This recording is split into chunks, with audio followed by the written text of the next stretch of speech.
दो लोगों ने पूरे 15 साल तक बिहार को नेतृत्व करने का काम किया। उस 15 साल के शासनकाल के दौरान माननीय श्री लालू प्रसाद जी के परिवार के लोगों के द्वारा बिहार के युवाओं के लिए कितनी नौकरियां दी गई। तेजस्वी यादव राजनीति के मजे हुए खिलाड़ी नहीं हैं, वो राजनीतिक परिवार से जरूर आते हैं, लेकिन अभी उनको सीएम बनने की ललक में जो है जो उप मुख्यमंत्री थे अपनी उस कुर्सी को भी उन्होंने गंवा दिया। तेजस्वी यादव नौकरी की बात कर रहे हैं।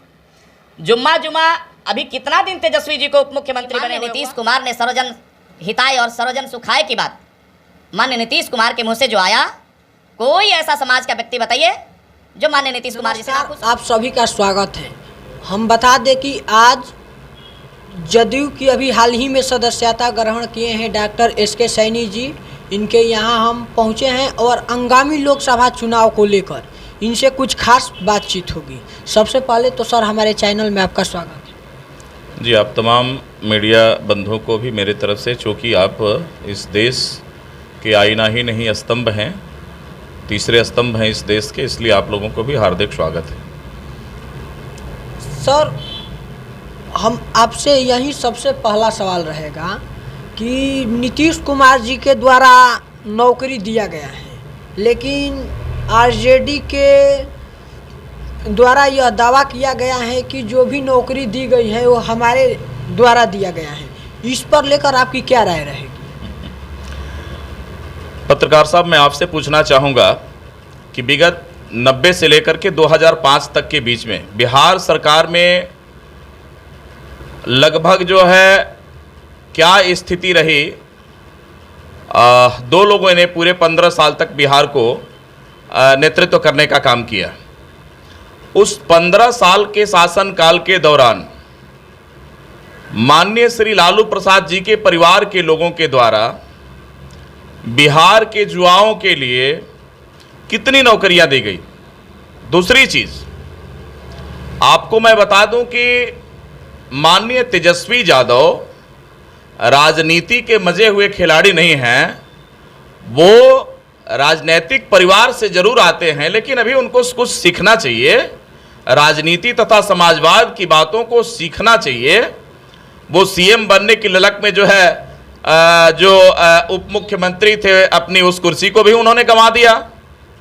इधर बोलते हैं कि चाचा हैं, और चाचा के नेतृत्व में पूरा बिहार जो है 2005 के बाद आज तक माननीय मुख्यमंत्री नीतीश कुमार, जिनका विजन ही विकास है, युवाओं के लिए रोजगार देना, महिलाओं के लिए अधिकार देना, बिहार में स्वच्छ छवि देना, लॉ एंड ऑर्डर को सुदृढ़ करना, और साथ ही साथ बिहार में बढ़ रहे अपराध के ग्राफ को आपने देखा कि जब से माननीय मुख्यमंत्री जी 2005 में मुख्यमंत्री की शपथ लिए, उससे पहले आपने देखा कि कितना दंगा और डकैती के साथ साथ नरसंहार होता था।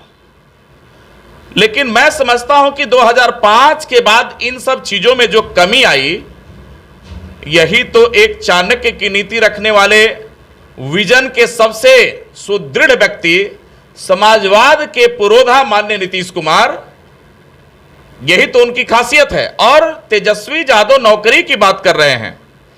जुम्मा अभी कितना दिन तेजस्वी जी को उप मुख्यमंत्री बने हुए हुआ, और वो भी माननीय मुख्यमंत्री जी की गलतियों से। सीखनी चाहिए अभी तेजस्वी यादव को तथा इस परिवार के लोगों को सीखना चाहिए। हड़बड़ी में माननीय मुख्यमंत्री पूर्व दो श्रीमती आदरणीय श्री राबड़ी देवी एवं आदरणीय श्री लालू प्रसाद यादव जी 90 से लेकर के 2005 तक बिहार को उन लोगों ने नेतृत्व किया। मैं दोबारा इस बात को रिपीट नहीं करना चाहता हूं कि समाजवाद की स्थिति क्या हुई, दंगा पहले क्या था, और आज के डेट में उसमें कितनी कमी आई। उप मुख्यमंत्री तेजस्वी यादव नहीं रहे, उसके बाद भी आपने देखा कि माननीय नीतीश कुमार ने सर्वजन हिताय और सर्वजन सुखाय की बात माननीय नीतीश कुमार के मुंह से जो आया, कोई ऐसा समाज का व्यक्ति बताइए जो माननीय नीतीश कुमार जी से नाखुश हो, चाहे वो दलित हो। आपने देखा कि दलितों के लिए टोला सेवक, महिलाओं के लिए दीदी योजना से लेकर के कौन कौन योजनाएं, जीविका योजना, उज्ज्वला योजना, बहुत सारे, चाहे वो केंद्र की नीतियों के साथ हो या राज्य की। आपने देखा गली, रोड, पुल, पुलियां, बिहार में क्या स्थिति थी, आप समझ रहे हैं इस बात को। लॉ एंड ऑर्डर की स्थिति ये थी कि कोई भी प्रशासन को धमका देता था, कोई भी कहीं किसी का अपहरण कर लेता था।